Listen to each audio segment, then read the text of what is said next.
Guys, oke, assalamualaikum warahmatullahi wabarakatuh. Pada kesempatan kali ini kita akan membahas materi tentang keterampilan manajemen dan juga organisasi. Nah, sebelum kita membahas kepada materi, ada baiknya kita perkenalan dulu ya guys. Oke, perkenalkan, nama saya adalah Tamasia dan akan disambung oleh kawan kita. Assalamualaikum warahmatullahi wabarakatuh. Perkenalkan, nama saya Fatimah Zahra Siregar. Assalamualaikum warahmatullahi wabarakatuh. Nama saya Habib Ahmad Manurung.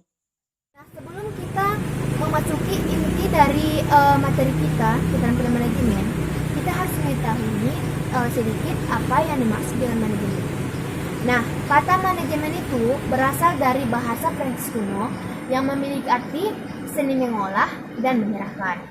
Nah, perencanaan manajemen itu dapat kita artikan bagaimana menentukan petunjuk organisasi dengan cara efektif dan efisien melalui proses perencanaan, pengorganisasian, pengarahan, serta pengendalian sumber daya di dalam organisasi. Nah, dari hal itu semua, siapa sih yang melaksanakan proses perencanaan tadi? Yaitu adalah manajer. Manajer adalah orang yang bertanggung jawab atas hasil kerja orang-orang yang ada di dalam organisasi.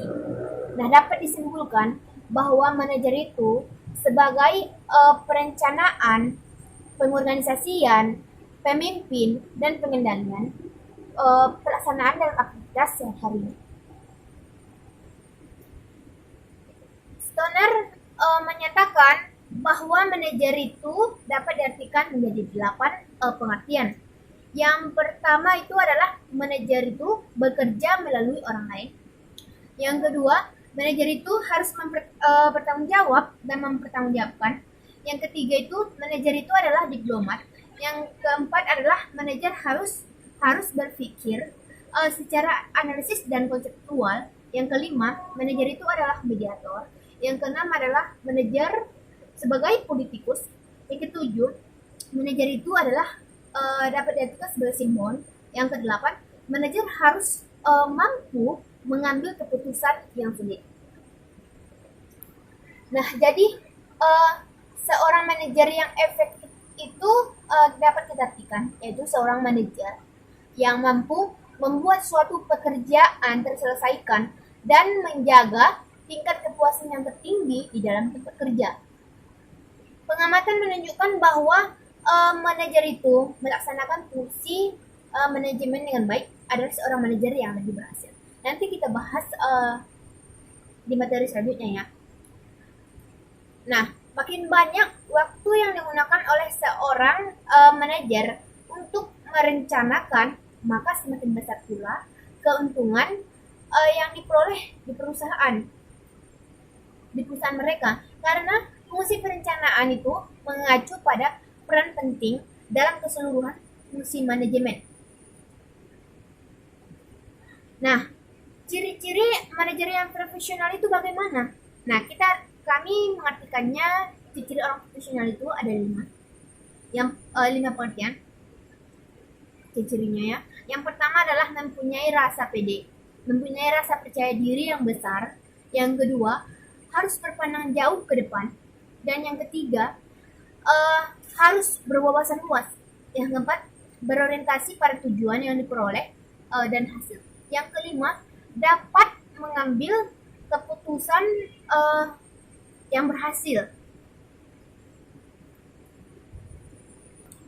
Nah, seorang manajer yang profesional itu maunya dapat mampu melaksanakan tugasnya dengan betul-betul dan bersungguh-sungguh, layaknya seorang profesional dalam bidang lainnya, dan mempunyai kemampuan pengetahuan yang tinggi untuk mencapai sebuah keberhasilan. Nah, yang kedua adalah fungsi dan proses manajemen. Nah, aspek yang dikelola oleh manajemen mencakup produksi, pemasaran, SDM dan keuangan, dan sumber daya lainnya. Nah, di sini kita akan membahas fungsi dasar manajemen itu ada 4. Yang pertama adalah perencanaan. Perencanaan itu dapat diartikan fungsi perencanaan mencakup penetapan sasaran, penetapan strategi, menyusun rencana untuk memadukan dan mengkoordinasikan sejumlah kegiatan untuk mencapai sebuah sasaran. Yang kedua adalah pengorganisasian. Pengorganisasian itu mencakup apa yang harus dilakukan, bagaimana cara melakukannya, siapa yang harus melakukannya, dan siapa kepada siapa harus melapor. Yang ketiga adalah memimpin. Tugas seorang manajer adalah bekerja melalui orang lain. Fungsinya yaitu mengarahkan, memotivasi, memengaruhi individu atau tim untuk bekerja sama dan mencari komunikasi yang efektif untuk menyelesaikan konflik. Nah, yang terakhir adalah pengendalian. Fungsi ini menjamin sesuatu berjalan sesuai dengan semestinya dengan cara memantau, menilai kinerja dengan membandingkan kinerja yang aktual dengan sasaran yang telah ditetapkan. Nah, proses manajemen. Nah, kami dapat mengartikan proses manajemen itu dapat diartikan serangkaian kegiatan dan keputusan seorang manajer sewaktu dia merancang, mengatur, mengorganisasi, serta memimpin dan juga melaksanakan kegiatan usaha dan mampu mengendalikan usahanya. Nah, untuk pemateri selanjutnya akan disambung oleh kawan kita Fatimah Zahra Siregar. Di sini saya akan menyambung pemateri sebelumnya. C. Keterampilan manajemen yang dibutuhkan. Keterampilan manajemen yang dibutuhkan dalam suatu organisasi, keberadaan seorang pemimpin atau manajer mutlak diperlukan. Pemimpin atau manajer ini merupakan sosok yang bekerja melalui orang lain, visi dan misi perusahaan atau organisasi dengan mengkoordinasikan berbagai kegiatan yang ada dalam organisasinya. Adapun beberapa skill yang harus diperlukan oleh manajemen atau manajer. 1. Keterampilan konseptual ini adalah memberikan ide-ide dan akan dituangkan dalam suatu rencana pekerjaan. 2. Keterampilan berkomunikasi. Seorang manajer harus mampu berkomunikasi dengan baik. Ketika dia berkomunikasi dengan bawahan, dia harus berkomunikasi secara persuasif. 3. Keterampilan teknis. Memiliki kemampuan dalam bidang informasi, teknologi, atau bidang lain merupakan keuntungan atau nilai lebih dari seorang manajer. 4. Keterampilan manajemen waktu. Seorang manajer harus mampu mengkoreksi waktu untuk mendapatkan hasil yang optimal. 5. Keterampilan membuat keputusan. Seorang manajer harus mengambil keputusan hendaklah tidak dilakukan dengan terburu-buru maupun seringkali manajer harus mengambil keputusan dengan cepat di saat yang mendadak atau mendesak. 6. Keterampilan kepemimpinan. Manajer harus benar-benar menjadi seorang pemimpin dan tidak mengindah hal-hal yang perlu. Menjalankan program kerja dan evaluasi membutuhkan komitmen dan ketegasan.